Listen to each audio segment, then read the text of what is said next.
지금 계속 이 별의 진화에 대해서, 별의 탄생을 이제 알아봤고요. 이제 별의 진화 과정을 알아볼 건데, 이 별이라고 하는 게 우리가 이제 흔히 그런 말 하죠. 별이라고 하는 게 우리 이제 흔히 인생에서 그런 얘기 하잖아요. 뭐 너는 인생을 뭐 짧고 굵게 살 거냐, 아니면 가늘고 길게 살 거냐, 이런 얘기를 하는데, 별이 딱 이제 그런 느낌이에요.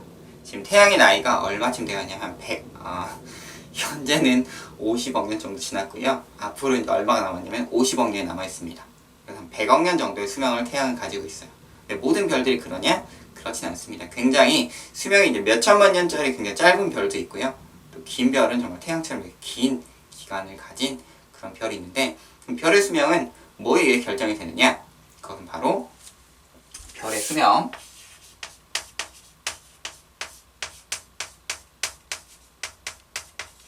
별의 수명은 뭐랑 관계가 있냐면 질량과 관계가 있습니다. 질량이 작을수록 별은 굉장히 오래 살아요. 그게 무슨 말이냐면, 질량이 크면은 많은 물질을 갖고 있는데 그 안에 이제 핵융합 반응이 엄청나게 급속히 일어납니다. 밀도가 크다 보니까 굉장히 빨리 일어나요. 그래서 수소가 빨리 소진이 되고, 그럼 별의 진화 과정이 빨라지기 때문에 굉장히 뭐랄까, 아무튼 굉장히 짧아요. 태양 질량의 20배만 돼도 막 수명이 막 한 1500만 년 이렇게 막 줄어들듯이 그렇게 되는 거라, 별의 수명은 질량과 가장 큰 관련이 있더라 라고 이제 보시면 되겠고요. 그러면 질량에 따라서 별의 수명이 어떻게 달라지고 그 진화 과정 또한도 달라지게 되는데, 어떠한 특징이 있느냐, 그거를 함께 볼 수 있도록 하겠습니다. 자, 그래서 일단 첫 번째는 그럼 뭘 볼 거냐면, 태양과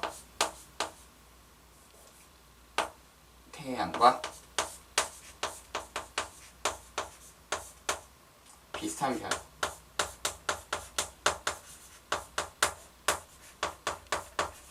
태양과 비슷한 별은 그 변화 과정이 어떻게 되는지 함께 볼 수 있도록 할게요. 자, 기본적으로 별은 그 시작이 어디서 출발한다? 주계열성에서 출발을 해요. 주계열성.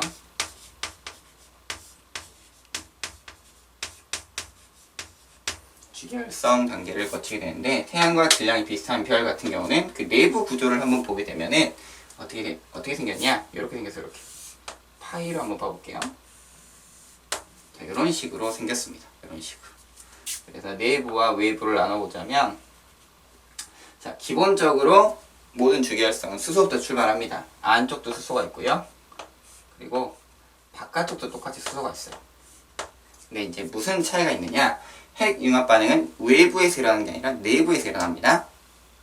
그래서 자, 이 내부에서 태양과 비슷한 별 같은 경우는 수소가 이제 뭘로 바뀌냐면 헬륨으로 바뀌게 되죠. 자, 수소가 헬륨으로 바뀌는 핵융합 반응이 일어나게 됩니다. 내부부터 서서히 수소가 헬륨으로 바뀌게 되더라. 외부는 아직 온도가 도달하지 않기 때문에 수소 그대로 유지가 됩니다. 이제 이렇게 되는 게 기본적인 주계열성의 움직임이에요. 그렇게 이해를 하시면 되겠고요. 근데 이 상태로 이제 계속 유지가 되느냐? 언젠가는 어떻게 돼요? 내부에 있는 수소가 전부 다 헬륨으로 바뀌지 않겠습니까? 이제 수소가 핵융합 일어나서 한 1억, 아니 1000만 켈빈 정도 되는데, 거의 이제 헬륨이 핵융합 반응도 시작을 하겠죠. 한 1억 켈빈 정도, 10배 정도 넘는 그 온도가 되게 되면 그때 헬륨이 핵융합 반응을 시작하게 되는데, 내부에 있는 수소가 다 고갈돼서 전부 다 헬륨으로 바뀌게 되면 그때부터 헬륨의 수소 핵융합 반응이 일어나게 되고, 우리는 그 단계를 거성 단계로 부릅니다. 근데 여기 질량이 작기 때문에 뭐라고 부르냐면 적색 거성이라고 불러요.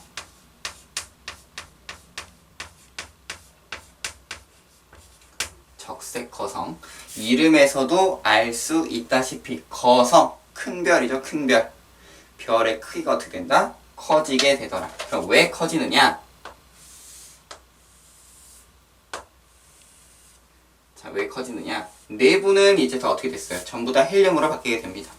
이 헬륨으로 바뀌게 되고, 그러면서 이제 온도가 높아지고 압력도 커지다 보니까 외부에 있는 수소가 이제 뭘로 바뀌냐면 서서히 헬륨으로 바뀌게 되죠. 그동안 헬륨 또한 핵 융합 반응이 일어나게 되는데 이 헬륨도 서로 이제 충돌을 하죠. 충돌하면서 뭘로 바뀌느냐? 탄소나 산소를 만들게 됩니다.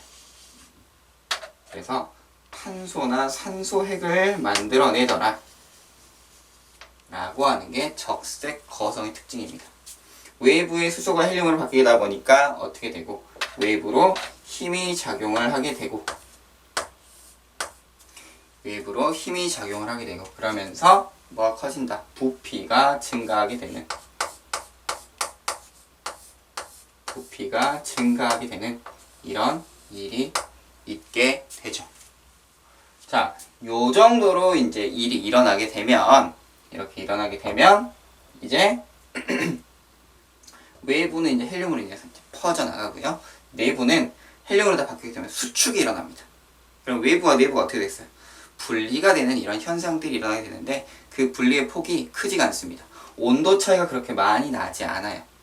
또 하나 탄소나 산소 핵으로 바뀐다 그랬는데 여기서 생각할 탄소나 산소는 기체 산소를 얘기하는 것도 아니고 우리가 이제 흔히 보는 흑연 탄소 이렇게 흑연 이런 거 생각하시면 안 돼요. 압력이 굉장히 높습니다. 온도도 되게 높죠. 그러다 보니까 이제 거의 어떤 상태로 보시면 되냐면 특히나 이 탄소 핵 같은 경우는 여러분 게 비싼 보석 중에 뭐 있죠? 다이아몬드이죠. 다이아몬드 있지 않습니까? 온도가 높아서 이때는 이제 거의 뭐 이렇게 응집된 상태이긴 하지만 이거 식으면 이제 뭐가 되느냐? 다이아몬드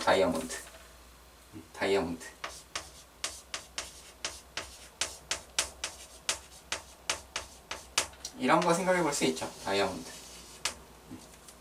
그래서 이제 그런 얘기도 이제 가끔 하는데 친구들한테 여러분들 다이아몬드 좋아하니까 태양이 지금 나이가 얼마예요? 50억 년 정도 됐잖아요. 앞으로 한 30억 년, 40억 년 정도 지나게 되면은 이제 태양도 어떤 단계를 거치게 됩니까? 적색 거성 단계를 거치게 되겠죠. 그럼 내부가 어떻게 돼요? 다이아몬드로 바뀌게 됩니다. 지구보다 더 큰 다이아몬드 하나가 짠 하고 이렇게 나타나는 거죠. 그럼 여러분 이제 뭐 하면 돼요? 그때까지 살다가 태양 가서 사람들 캐와서 반지도 만들고 팔기도 하면 되지 않겠습니까? 그냥 농담으로 해본 소리예요. 그래서 이제 이 다이아몬드 비싼 다이아몬드 형태로 남아있게 된다라는 거죠. 근데 관심 있으시면 그때까지 사시면 되겠고 앞으로 이제 몇십억 년만 더 사시면 다이아몬드 얻으러 갈 수 있겠죠? 그때까지 열심히 살아보시길 바라며 그래서 이렇게 부피가 커지게 된다. 그래서 거성이라고 하는 말 그 자체로 이제 부피가 증가하게 되죠. 우리 태양계에서는 태양 기준으로 했을 때 이게 이제 어디까지 오게 되느냐? 지구를 삼키고 화성 근처까지 갈 정도가 됩니다. 지금은 우리가 태양계 행성 보면은 수성이 제일 앞에 있잖아요. 이때쯤 되면 이제 수성도 삼키고 금성도 삼키고 지구까지 다 삼키고 화성이 거의 수성 위치에 오게 되는 이런 상태가 되죠. 부피가 증가하고 이제 온도도 어때요? 훨씬 더 증가하게 되죠. 온도도 높아지고 부피도 커지게 되더라. 그렇게 되면서 이제 그 다음 단계로 넘어가게 되는데 이게 이제 커지다 보면은 아까 내부와 외부가 분리된다라고 말씀을 드렸습니다. 그러면서 이제 만들어지는 게 두 가지가 만들어지는데 행성상 성운과 행성상 성운 그리고 백색 외성을 만들게 돼요.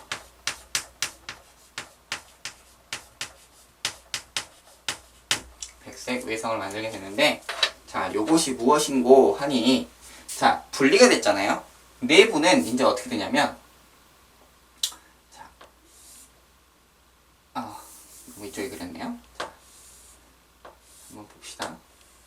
내부는 어떻게 되냐면 이제 입자들이 이제 있다 보니까 이렇게 되고 외부는 이런 상태로 내부는 수축하고 외부는 팽창을 하고 내부는 이렇게 자 이렇게 되는 거죠. 여기는 수축 이쪽은 팽창을 하게 되는데 수축하고 팽창을 합니다. 자, 이제 이게 어떻게 되는지를 이제 설명을 드릴게요. 자, 내부는 거의 이제 탄소나 산소 핵을 만들게 됩니다. 그러면 여기는 온도가 낮아요. 온도가 낮기 때문에 압력이 크지 않아. 그래서 그 다음 탄소나 산소가 핵융합을 일으킬 정도까지 온도는 도달을 하지 못합니다. 그러면 핵융합 반응이 어떻게 되는 거예요? 끝나게 되는 거죠. 그리고 외부는 이제 수소가 거의 이제 헬륨으로 바뀌게 되니까 다 날아가 버려요. 그래서 이름 그대로 이제 성운, 행성상 위에 있는 그런 성운이다. 그래서 둥둥 떠다녀서 성운의 형태로 가게 되고, 이 내부는 어떻게 되냐면 백색 외성이라 그래서, 우리 흔히 일 다 끝마치고 나면 뭐라 그래요? 열심히 일하고 나서 하얗게 불태웠어, 이런 얘기 하지 않습니까? 정말 딱 하얗게 불태우는 그런 상황이 되는 거죠. 그래서 단계가 마무리가 되어버린다 라고 하는 게 이제 백색 외성의 슬픈 운명이 되겠습니다. 네, 이렇게 이제 태양과 비슷한 별 같은 경우는, 이제 비슷하다는 건 뭐가 비슷한 거예요? 질량이 비슷한 거죠. 질량이 비슷한 별 같은 경우는 이제 이런 식으로 이제 만들어지게 되더라라는 겁니다. 그러면 태양보다 질량이 큰 별은 어떻게 될까요? 태양보다 질량이 큰 별. 자, 여기는 이제 조용히 이렇게 끝납니다. 일종의 이제 서로 합의해서 이제 떠나가는 거죠. 난 여기 머무를 테니 너는 떠나라. 여기서 이제 날아가면 또 이제 나중에 또 떠돌다가 또 뭔가를 더 만들겠죠? 그렇게 되는 거고. 자, 두 번째. 태양보다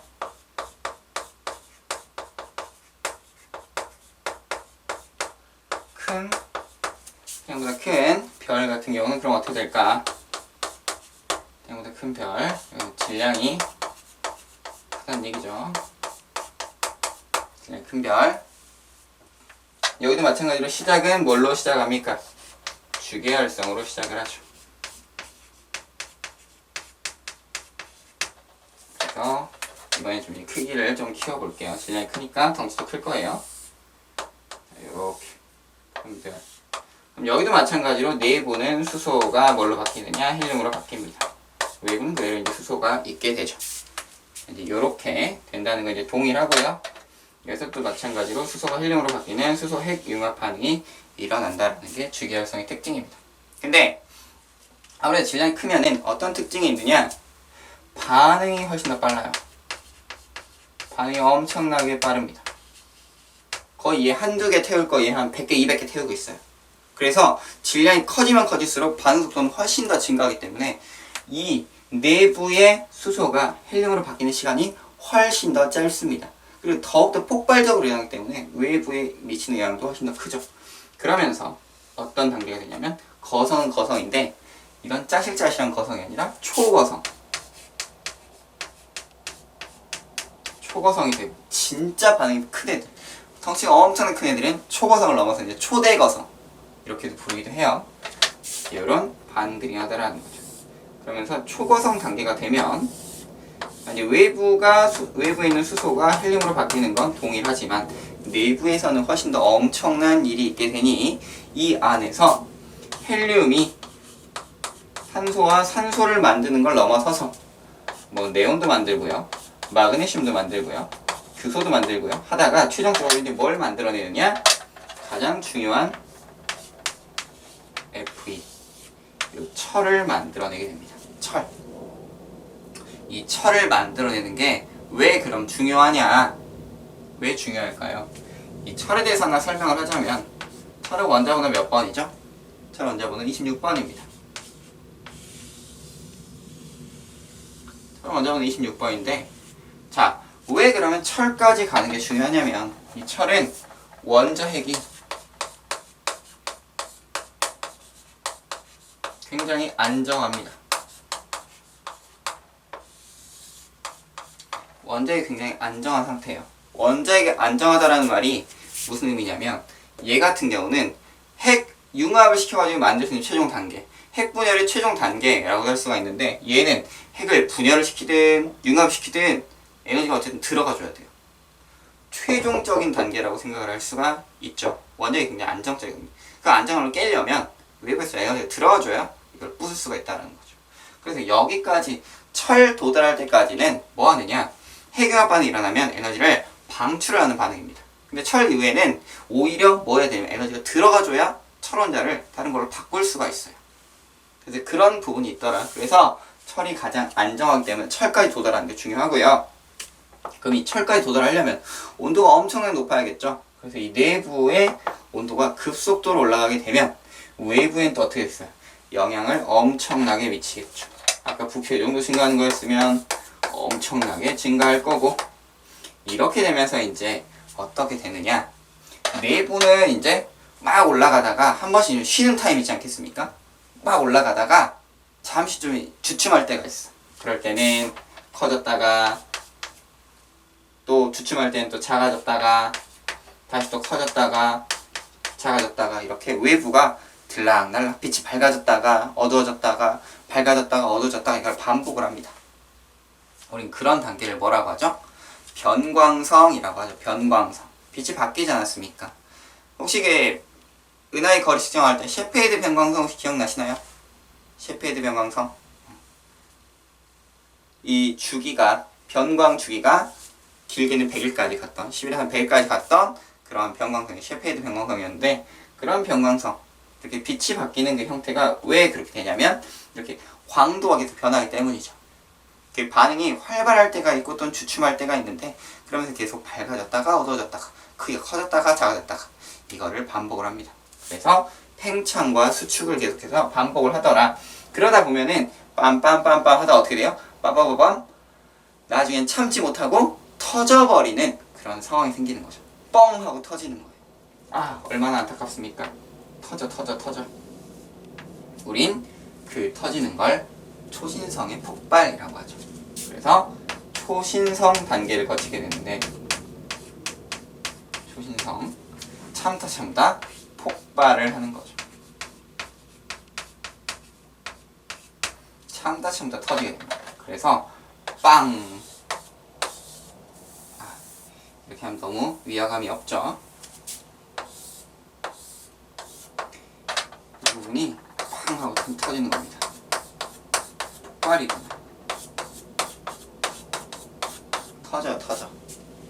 터지게 되는데 전부 다 터지는 거 아니고 안쪽 부분은 남아있긴 남아있어요. 남아있어야죠. 그냥 이대로 다 터져버리면 안 되지 않겠습니까? 외부가 이제 영향을 많이 받기 때문에 외부의 물질이 싹 날아가 버립니다. 날아가 버리게 되면서 이때 엄청난 에너지가 발생을 하죠. 엄청난 에너지가 발생을 하게 되는데, 이 에너지가 발생을 함으로써 중요해지는 게 뭐냐, 아까 가장 안정했던 이 철 원자가 외부로부터 에너지를 받게 되면서 다른 원자로 핵융합 반응이 일어나게 됩니다. 그래서 이때 만들어지는 원소들이 있으니 이때 만들어지는 게 뭐냐면 바로 니켈이나 니켈? 뭐 무거운 애들 있잖아요. 무거운 애들. 생각이 안 나네. 여러분 좋아하는 걸로 한번 써볼까요? 금 무겁죠. 니켈 이런 것도 있겠고, 또 우라늄. 금이나 납이나 우라늄이나 이런 것들을 만들어냅니다. 훨씬 더 무거운.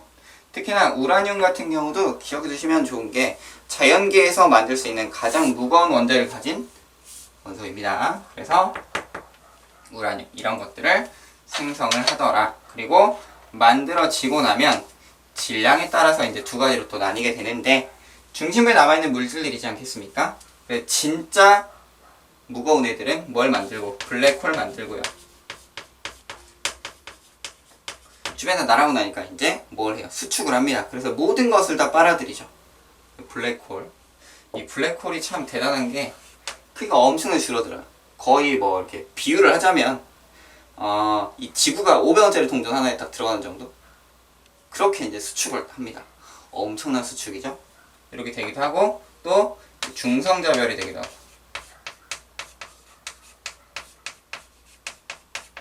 중성자별이 되기도 하고. 이제 이렇게 이제 날아가 버리게 되는 거죠. 그래서 이렇게 반복이 되더라. 그러면서 이제 블랙홀은 주변의 모든 걸 빨아들이면서, 뭐 최근에는 이제 블랙홀을 관측하는 그런 파장도 좀 발견이 되었기 때문에 이제 그걸로 관측을 하기도 합니다만, 네, 갑자기 머리가 신경이 쓰였어요. 그래서 블랙홀 혹은 중성자별도 굉장히 크기에 비해서 굉장히 밀도가 큽니다. 굉장히 무겁고요. 이런 특징들이 있더라. 그래서 이렇게 된다라는 거. 잘 안 보일 것 같아서 다시 갈게요. 이러한 특징들이 있고 그렇게 되면서 계속해서 별은 순환을 하더라라는 거죠. 우스갯소리로 이제 밤하늘의 별을 보면 연인과 함께 그런 얘기를 합니다. 저 별은 나의 별, 저 별은 너의 별 이야기를 하지만 이미 그 별에서 그 별이 있다는 얘기는 뭐 아직까지 존재했는지 아닌지 모르겠지만 어쨌든 나와는 관계 인정인지 모르겠습니다만 그런 얘기도 하죠. 갑자기 얘기를 왜 했을까요? 중요한 건 이제 이렇게 별이 탄생을 하고 진화를 하고 소멸을 하면서 다양한 원소들이 만들어졌고 우리 몸뚱아리를 이루는 원소들도 그럼 어떻게 만들어졌을까? 이 별에 의해서 만들어졌을 것이다 라고 또 추측을 해볼 수도 있는 거죠. 그래서 우리는 마치 뭐의 후예들? 별의 후예들. 이 태양계 성운에 있던 많은 원소들이 뭉쳐가지고 또 우리를 만들지 않았겠습니까? 그래서 우리는 별의 후손이라고 할 수 있죠. 우리가 그럼 곧 뭐가 되는 거예요? 별과 같은 입장이 또 될 수도 있겠다 라고 또 생각을 해보면 또 재밌지 않겠습니까? 그래서 우리는 이 세상이 곧 뭐가 되고 하늘이라고 한다면 우리는 그 하늘에 떠있는 별들이 되는 거죠. 그래서 이런 부분들도 있다는 거 기억해 두시면 좋겠습니다. 그 별의 수명이라고 써놨는데 열의 수명처럼 보이네요. 글씨 별로 안 예쁘죠? 천천히 써야 되는데 어쨌든 이렇게 해가지고 이제 별의 진화 과정을 봤고요. 이런 과정도 속에서 이제 중요한 건 뭐예요? 우리 태양계는 그럼 어떻게 만들어졌느냐? 이게 중요한 거 아니겠습니까? 이런 과정으로 물론 만들어졌겠죠. 근데 이제 성운에서 별이 만들어질 때 별만 똥 하고 만들어지는 건 아니에요. 다른 것들도 이제 같이 만들어지게 되는데 주변에 있는 천체들도 이제 같이 만들게 되죠. 태양계는 어떻게 만들어졌고 지구는 그러면 어떻게 만들어졌는지 그 과정에 대해서 또 지구가 처음부터 이런 모습은 아니었지 않겠습니까? 그런 부분들 또 함께 봐야겠죠. 네, 그래서 이어서 그러면 그 부분 볼 수가 보도록 하겠습니다. 마지막으로 이제 그 얘기 하나 하려고 하는데 성운이 뭉친다고 해서 무조건 별이 되진 않아요. 원시별 형태로 이제 끝나버리는 경우도 있고 그래도 이제 태양과 비슷한 별은 이렇게 백색 외성된다라고 했는데 반대로 이제 태양보다 훨씬 더 질량이 작은 경우가 있어요. 그러면 이제 뭐 여기 애초에 산소 핵 도달을 겨우겨우 하고 나서 이제 뭐 백색 외성보다 훨씬 더 온도가 낮은 뭐 흑색 외성이라든지 이런 거를 만들기도 합니다. 그래서 이제 이런 걸 좀 자세히 좀 배우고 싶으시면 지구과학 2에 가면 이제 이 천체에 대한 부분들이 굉장히 잘 나와 있어요. 이제 그 부분들 한번 참고해 보셔도 좋을 것 같습니다. 그래서 이 별의 진화 과정은 여기까지 하도록 하겠고요. 이제 이 다음 이어서 태양계와 지구 형성 과정 바로 이어서 볼 수 있도록 하겠습니다.